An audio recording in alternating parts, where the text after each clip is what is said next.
Bismillahirrahmanirrahim. Assalamualaikum warahmatullahi wabarakatuh. Bapak Ibu sahabat-sahabat semuanya yang baik.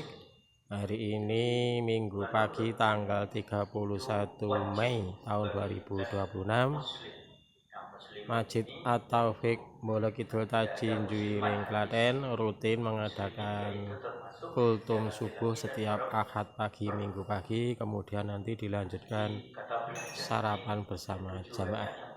Semoga yang bersedekah menjadi amal jariah, rezekinya makin berkah, makin melimpah. Kita lihat dulu bagian konsumsi yang menyiapkan minuman teh hangat dan sarapan pagi. Ini ada sarapan pagi ini soto daging sapi dan Mas Agus Susilo Juragane. Tetap semangat Mas Agus. Alhamdulillah. Wingi sukses kurbane Mas Agus. Alhamdulillah. Pak aku ora dikirimi Mas Agus.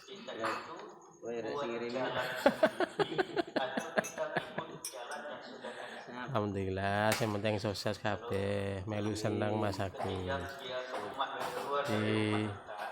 Dengan Mas Gino RT 6. Pak Wahyono leyeh-leyeh nyantai ngopi-ngopi. Nah, ya ngopi ya.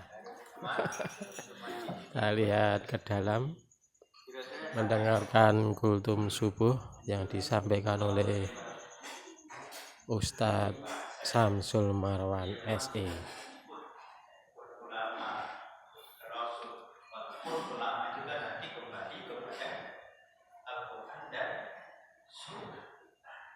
Kemudian tidak kalah pentingnya setelah kita belajar, ini yang penting lagi, muhasabah. Muhasabah itu mengevaluasi. Apa yang kita evaluasi? Ya semua amal ibadah kita. Karena kita tahu persis ketika kita meninggal apa yang kita bawa. Hanya amal kita. Bagaimana dengan urusan dunia? Ya Allah sudah mengingatkan. Wa'idzubillahi minasyaitonir rajim. Wabtaghi fima atakallahu darul akhirah wa la tansa nasibaka minad dunya. Wa ahsin kama ahsanallahu ilaika wa la tabghil fasada fil ardh innallaha la yuhibbul mufsidin. Dalam ayat ini Allah mengingatkan kepada kita, hendaklah kamu mencari pada anugerah yang aku berikan kepadamu untuk kebahagiaan akhirat. Tapi Allah ingatkan, wala tansa nasibaka minad dunya. Ojo lalekno urusan dunia. Jadi memang urusan akhirat seharusnya harus kita utamakan. Kenapa akhirat harus diutamakan? Karena di dunia ini Allah ingatkan cuma sebentar sekali. Ya. Kita kan tahu-tahu sudah berapa umur kita sekarang. Bagaimana dengan amal ibadah kita? Apakah bisa menjamin masuk surga kita? Apakah benar kita jadi penghuni surga? Apalagi tanpa hisab, bahasanya begitu. Nah, ini kan muhasabah kita. Apakah benar semua amal ibadah kita akan menjamin ke surga kita? Nah, itu perlu kita evaluasi. Karena kalau tidak dievaluasi, alah saya buat yang ibadah. Lepas sih ibadahnya kayak apa? Memenuhi syarat atau tidak? Karena syarat ibadah itu hanya dua, ikhlas dan mutamakan. Ikhlas itu dengan penuh keikhlasan, hanya mengharap ridha Allah saja. Ke masjid, nah seperti Mas Bino ini kan, istilahnya itu merekam. Ikhlas apa? Ngomong konten-kontenan tok bahasanya. Ya kalau cuma konten-kontenan tok, ya tidak punya nilai. ikhlas menyampaikan ini, menguploadnya, kemudian menyebarkan, insya Allah nilainya ibadah. Kemudian mutabaah ini artinya derek sopo, derek Allah dan derek Rasul yang dimaksud ini. Nah, Rasul juga menjelaskan kita harus mengikut juga para ulama warasatul anbiya, ungkapan para ulama. Jadi ulama itu adalah pewaris para ulama. Bagaimana kita akan mengetahui agama ini kalau tidak dari para ulama? Kalau langsung dari Nabi, kapan kita ketemu? Apalagi langsung bahasanya. Ya. Demikian mungkin yang perlu saya sampaikan. Jadi nilai-nilai yang perlu kita garis bawahi, yang pertama, kita hidup ini hanya ibadah, kemudian berdoa, kemudian berbuat baik, kemudian belajar, kemudian yang terakhir puasa supaya kita terus evaluasi. Nah, tujuan evaluasi ini kan untuk meningkatkan dari level, juga bisa menambah. Ya, sama seperti hari ini. Kemarin ada sampai 87, hari ini kita masuk 88, kemarin dalam 89, 90, 91 dari surat atau apa isinya? Nah, kita baca. Ya, mari kita masuk dalam surat At-Taubah. A'udzu billahi minasy syaithanir rajim. A'addallahu lahum jannatin tajri min tahtihal anharu khalidina fiha. Dzalikal fawzul 'azim. Wa ja'al mu'adziruna minal a'rabi liyu'dana lahum wa qala alladhina kadabullaha wa rasulahu sayusibu alladhina kafaru minhum adhabun alim.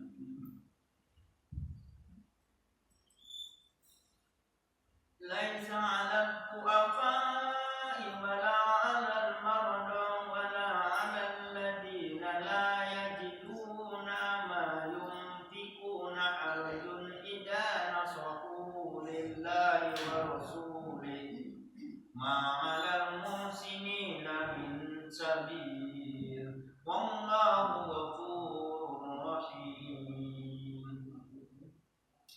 Di dalam ayat 89 Allah berfirman, Allah telah menyediakan bagi mereka surga yang mengalir di bawahnya sungai-sungai, mereka kekal di dalamnya, itulah kemenangan yang agung.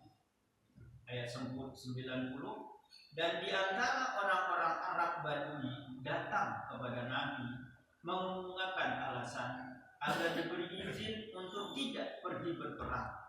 Sedang orang-orang yang mendustakan ayat Allah, mendustakan Allah dan Rasulnya duduk berdiam. Kelak orang-orang kafir di antara mereka akan ditimpa adab yang pedih. Tidak ada dosa, ayat 91, tidak ada dosa karena tidak pergi berperang atas orang-orang yang lemah, orang-orang yang sakit, orang-orang yang tidak memperoleh apa yang mereka infakkan apabila mereka berlaku ikhlas kepada Allah dan Rasulnya. Tidak ada alasan apapun untuk menyalahkan orang-orang yang berbuat baik, dan Allah Maha Pengampun, Maha Penyayang. Di dalam ayat sebelumnya, ayat 88, tetapi Rasul dan orang-orang yang beriman bersama dia, mereka berjihad dengan harta dan jiwa. Mereka itu memperoleh kebaikan, mereka itu orang-orang yang beruntung. Keberuntungan mereka Allah siapkan surga, bahkan mereka kekal di dalamnya. Jamaah salat subuh yang dimuliakan oleh Allah Subhanahu wa taala, jelas bahwa di dalam ayat ini Allah menggambarkan kepada kita bagaimana sikap dan sikap orang-orang munafik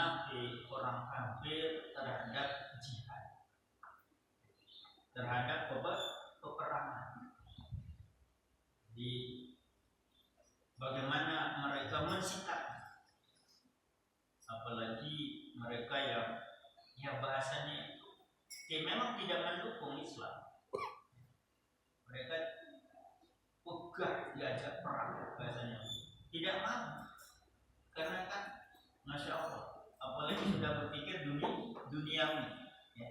Seperti sekarang ini, bagaimana Uni Eropa Arab itu, ya, WA biasanya begitu, mereka malah mendukung kekafiran, tidak mau mendukung Iran. Bagaimana Iran sendiri sekarang ini masih tetap tunggal memerangi Israel. Sementara bangsa Arab ini, Masya Allah, ya, hampir semua di wilayah tidak ada yang membantu untuk berjihad bahasanya. Bahkan mereka bersenang-senang, ya, menikmati duniawi. Jadi kalau kita melihat sekarang ini dengan Sudan, dengan Gaza yang menderita sedemikian rupa ini, tidak ada pemikiran mereka untuk membantu. Bahkan Masya Allah, Sudan ini lebih ganas daripada Gaza, Israel. Ini ya Allah, kata kita kalau melihat langsung barangkali mendidih, Masya Allah. Jadi dibantai, begitu kayak Masya Allah. Padahal istilahnya saudara sendiri, seperti kita sekarang ini. Bagaimana di Papua dengan pencaplokan tanah-tanah, dan sampai-sampai kepolisian turun tangan, termasuk Masya Allah, ganas seperti musuh. Ya kita Masya Allah, sekarang ini sepertinya krisis kemanusiaan, krisis sekali. Bagaimana negara pun bersikap kejam terhadap rakyatnya sendiri. Masya Allah, telah sampai muncul sekarang ini film pesta babi, bagaimana menggambarkan tanah direbut oleh negara kemudian diserahkan kepada orang lain. Coba, seharusnya melindungi rakyatnya, ini malah rakyatnya ditutup, kemudian tanahnya itu diberikan kepada orang lain. Ini di depan mata kita. Ya melihat kita biasa saja seperti tontonan, jadi nonton saja rasanya begitu. Tidak perlu berbuat apa-apa. Karena kalau kita berbuat nanti resikonya. Ya sama seperti berjihadnya seperti. Kalau berjihad nanti terus anak istriku, hartaku nanti gimana? Ya, berpikir dunia. Tapi Allah sudah kasih gambar kepada kita. Ketika kita berjihad, Allah siapkan surga. Masya Allah. Tapi mereka yang kafir, mereka munafik, Masya Allah, mereka akan ditimpa azab yang sangat pedih nanti. Ya, di dalam ayat 91 asbabun nuzulnya diriwayatkan Ibnu Abi Hatim dari Zaid bin Sabit bahwa ketika Rasulullah SAW sedang menantikan wahyu turun, Zaid bin Sabit bersiap untuk menuliskan wahyu. Dia berkata ketika itu, aku hendak mencatat surat At-Taubah. Tiba-tiba datang seorang yang buta menyampaikan uzurnya bahwa dirinya tidak dapat turut berperang bersama mereka. Lalu turunlah ayat ini sebagai keringanan bagi orang-orang yang berhalangan untuk turut berperang bersama Rasulullah SAW. Coba, sampai ayatnya tidak ada dosa karena tidak pergi berperang atas orang yang lemah. Ya seperti ini tadi, orang buta saja itu, coba bayangkan ketika itu, ya bahasanya kalau dikasih senjata mungkin siapa? Istilahnya siap memperjuangkan agama, siap membela agama. Coba sampai sedemikian. Nah, mengenai kisah ini di dalam ayat ini dalam tafsir Al-Qamari, firman Allah tidak ada dosa karena tidak pergi berperang atas orang-orang yang lemah, orang sakit, orang yang tidak memperoleh apa yang mereka infakkan apabila mereka berlaku ikhlas kepada Allah dan Rasul. Maksudnya tidak berdosa atas orang-orang yang lemah, orang yang sakit, atas orang yang tidak memperoleh apa-apa ketika mereka nafkahkan apabila mereka berlaku ikhlas kepada Allah dan Rasulnya lantaran tidak pergi berjihad bersama Rasul.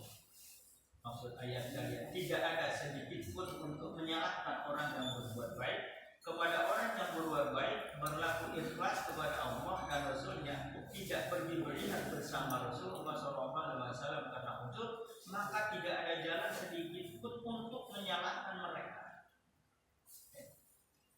Beratnya, sebenarnya dinosoni mah. Lah makan apa? Bahasanya kalau kita bahas. Karena Allah Maha Pengampun lagi Maha Penyayang, maksudnya Allah menutup dosa-dosa orang yang berbuat baik, Dia menutupi dengan ampunannya dan Maha Penyayang. Nah, diterangkan bahwa ayat ini turun berkenaan dengan Aib bin Amr al-Muzani, sedangkan menurut yang lain berkenaan dengan Abdullah bin Mughaffal bin Jarir, sedang mengetengahkan bahwa pendapat itu tidak menetapkan pendapat yang paling benar. Sedangkan menurut Ibnu Katsir, Allah Subhanahu wa taala menegaskan uzur-uzur yang memperbolehkan seseorang tidak berdosa maksudnya untuk tidak ikut perang. Antara lain, uzur tidak dapat melepaskan diri dari seseorang, yaitu seperti orang yang lemah yang membuatnya tidak mampu pergi berperang, orang buta, orang yang pincang. Begitu juga uzur yang menimpa orang tetapi bisa dilepaskan, seperti sakit yang membuat seseorang tidak dapat pergi berjihad, orang yang miskin sehingga tidak memiliki bekal untuk persiapan jihad, mereka tidak berdosa sedikit pun tidak ikut perang selama ketidakikutsertaannya mereka itu untuk berjihad ikhlas karena Allah Subhanahu wa taala. Tidak menyebarkan berita-berita yang membuat ketakutan para manusia, serta tidak melemahkan semangat orang yang untuk berperang. Jika mereka dapat berbuat demikian, maka adalah orang-orang yang baik. Karena Allah oleh karena itu Allah Subhanahu wa taala berfirman, tidak ada alasan apapun untuk menyalahkan orang-orang yang berbuat baik, dan Allah Maha Pengampun, Maha Penyayang.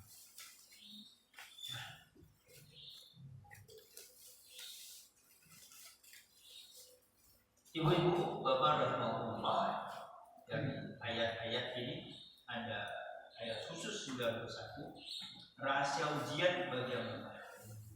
Mereka yang mencari ridha Allah pada masa-masa susah lebih utama dan unggul daripada mereka yang tidak berupaya apapun. Pegangan erat kepada agama mereka dalam masa-masa susah seperti itu meningkatkan kebesaran iman mereka. Sukar menilai ketulusan seseorang yang berkorban di masa-masa yang mudah. Menempatkan manusia ke dalam cobaan melalui kesukaran adalah cara Allah membedakan antara mereka yang sungguh-sungguh dan mereka yang pendusta. Cobaan Allah pada mukmin maksudnya dengan kesukaran memiliki maksud lain. Telah mengalami kesukaran membuat seseorang menghargai lebih baik nilai sebuah nikmat dan membuat mereka lebih bersyukur. Ini dikarenakan kesukaran dan kesakitan mendewasakan jiwa manusia. Kesukaran di dunia ini membuat manusia mampu membuat perbandingan antara yang baik dan yang buruk, kelebihan dan kekurangan, kenyamanan dan keresahan. Hanya melalui perbandingan ini, seseorang manusia menghargai nilai nikmat lahiriah dan batinnya yang dirasakannya. Lebih penting lagi, kesukaran ini membuatnya mampu sungguh-sungguh mengerti bagaimana ia membutuhkan Allah dan memahami kelemahannya di hadapannya. Nah, ibu-ibu bapak rahimahullah, jadi apapun ujian yang diberikan oleh Allah, ya, termasuk sakit, kesehatan, apalagi jelas bisyarri wal khairi fitnah. Jadi keburukan dan kebaikan itu semuanya adalah ujian. Bahkan nikmataini, coba dua nikmat yang kadang-kadang kita lalai, yaitu kesehatan dan kesempatan. Ini ujian buat kita. Hari ini kita sehat, apa yang kita lakukan? Hari ini kita punya kesempatan, apa yang kita ambil di dalamnya? Tadi sudah saya sampaikan, apakah hari ini kita bertambah ilmu, nambah iman, nambah kebaikan kita, atau sebaliknya? Nah ini peluang-peluang kita, peluang emas hari ini. Karena hari ini beda dengan kemarin, apalagi besok belum tentu. Jadi hari ini adalah nilai-nilai kebaikan yang Allah berikan kepada kita. Masa nilai kebaikan ini justru dirusak dengan keburukan? Rugilah kita. Mari dengan kebaikan yang Allah berikan hari ini, kita terus memompa diri kita untuk menambah kebaikan-kebaikan yang lain agar kita mendapatkan kebaikan dari Allah Subhanahu wa taala. Fastabiqul khairat, berlomba-lomba dalam kebaikan. Itu yang Allah inginkan dari kita. Jadi tidak usah berniat buruk. Kebaikan dimanapun kita berada. Aina kuntum bahasanya. Di mana saja kita berada, tebarkan kebaikan. Apalagi Allah Rasulullah mengingatkan khusus salat, tebarkan keselamatan, tebarkan kebaikan tidak. Karena kepala hati kita hidup tidak menambah kebaikan. Tadi ayat yang menyebabkan sehat, ya Allah. Afasibtu annama khalaqnakum abasa wa annakum ilaina la turja'un.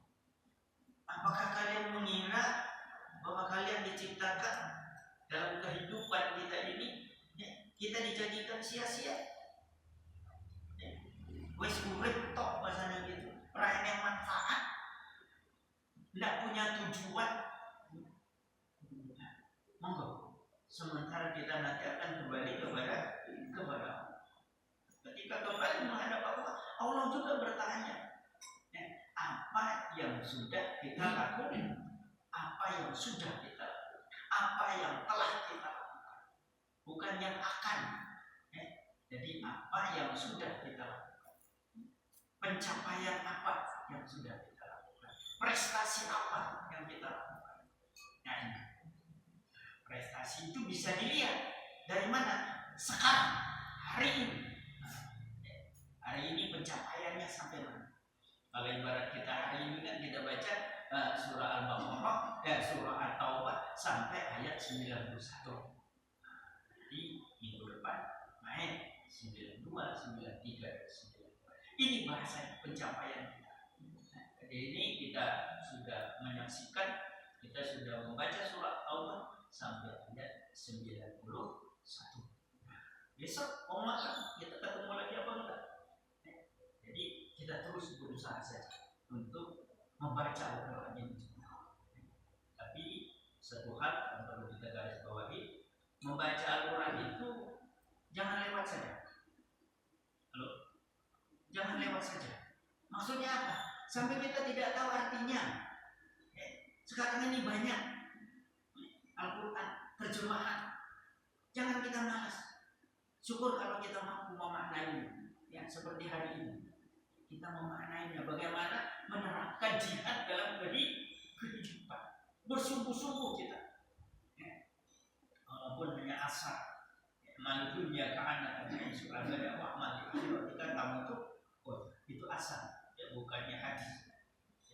Jadi bahasanya itu bersungguh-sungguhlah kita untuk urusan dunia, juga kita bersungguh-sungguhlah juga untuk urusan akhir. Jadi seolah-olah kita hidup itu selama-lamanya, maksudnya ya sungguh-sungguh untuk urusan dunia. Untuk akhirat juga kita harus sungguh-sungguh. Lah kalau asal-asalan tak kira-kira. Bahasa umumnya begini, ibu bapak, upaya kerja itu akan menghasilkan, istilahnya ada sesuatu yang kita hasil. Nah, hasilnya itu tidak akan menipu usaha kita. Mohon maaf, hasil kerja kita itu sangat menentukan dari upaya yang kita lakukan. Contohnya, bukan batu misalnya. Lah, kalau dia sungguh-sungguh, itu hasilnya rapi, bagus. Nah, asal kerja kira-kira, lalu jangan-jangan nanti sudah selesai malah rubuh. Kenapa? Ya dia tidak punya itu, tidak punya skill bahasanya. Yang penting asal kerja, miring, letak-letak bahasanya. Tapi kalau sungguh-sungguh kelihatan rapi, kuat, bahkan masya Allah, kokoh bahasanya begitu. Ya, indah termasuk di dalamnya. Itu yang sungguh-sungguh. Tapi ini asal kerja, ya hasilnya dari sekarang. Termasuk kita sholat ini. Nek sholatnya tenang, apalagi sampai khusyuk kan. Ya. Itu apalagi sengaja saya sampaikan. Bukan apa untuk dan lagi nanti sholat ini. Qad aflah, sungguh beruntung, sangat beruntung. Siapa? Mereka orang yang khusyuk di dalam sholat. Nah, kalimatnya dibenturkan bahasanya begitu, dibalik bahasanya begitu. Rugilah mereka bagi mereka yang tidak khusyuk sholatnya. Kan as-sholat ini zikr. Sholat itu eling karo Gusti Allah. Eling, ingat Allah. Ketika kita sholat, bukan ingat dunia. Apalagi sering digambarkan saat sholat hilang atau terisuk kunci motor misalnya. Loh, waktu sholat malah ketemu nengkono rupanya. Kok kepikir malah lanjut, tak cukup. Malah lanjut malah. Nah itu orang tenang bagaimana. Nah, kehaliman pun langsung hilangkan pikiran dunia kita. Karena kita sholat menghadap Allah. Harus ingat Allah. Termasuk ayat-ayat yang kita baca, kita renungkan, kita maknai, apalagi kita paham apa yang termasuk ayatnya ancaman atau hanya sekedar informasi. Kalau ancaman, jangan-jangan kita yang diancam. Nah, seperti ayat yang sering, "Wailul lil musallin, cilaka sholat." Jangan-jangan saya yang celaka itu karena asabun lalai kita di dalam sholat. Tambah lagi ria, tambah lagi nggak mau sodako. Alhamdulillah cuma. Ya, Ibu Bapak rahmatullah, mungkin hanya ini untuk mengingatkan kita, sama-sama mengingatkan. Karena Pak Insya Allah dengan saling mengingatkan, Pak Insya Allah tidak akan mendapatkan kebaikan. Lebih dan kurang semua maaf dan bisa kita tutup.